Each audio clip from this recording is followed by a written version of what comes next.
Soon a new challenge appeared. A tall rocky slope blocked their way, but the man remembered there was no slope on the map because in the harsh Arctic, maps could not be perfectly accurate. Now they had only two choices: climb the steep slope or go around the snowy mountain another way. If they chose the second, they would walk nearly 3 times farther. It was a difficult choice. Climbing the slope would lead to a flat open road. If the man went alone, he could reach the destination quickly, but he swore he would live with the woman together. No matter what, he decided to try. He first pulled the supplies up with the sled. Since they were light, he succeeded easily. Next was the woman, but when the sled was halfway up, he could not pull anymore. Even though he gave his all, the sled would not move. He almost got dragged down himself, so he had to choose the second way. Thus he led the woman to hike around the snowy mountain. The raging Arctic storm greatly increased their difficulty, and from long exposure to snow and wind, woman's health grew worse. She could not even clench her fists anymore. Even drinking water became hard. Her eyes showed red rashes, and blood seeped from her lips. But worse, her wound was severely infected. The man knew she might not make it to the destination. He placed their family photo in her hand and gently wiped the blood from her lips. The rest of the journey could only be done alone. At that time, the man saw a blooming flower on the ground. He wondered how it survived in such a harsh place, when suddenly his foot slipped and he fell into a cave. When he woke again, his legs were stuck tightly in the rocks. He tried to pull them out, but they were stuck too tight. The man lost control. Why did bad things always happen to him? Was he really going to die trapped here in darkness? But soon he pulled himself together. He had already finished most of the journey. He was close to rescue.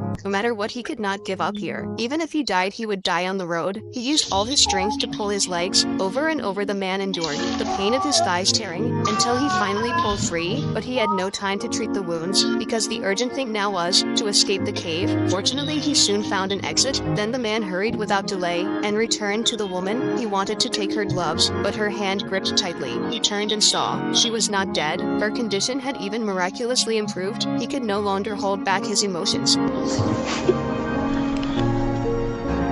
I'm sorry. I'm sorry.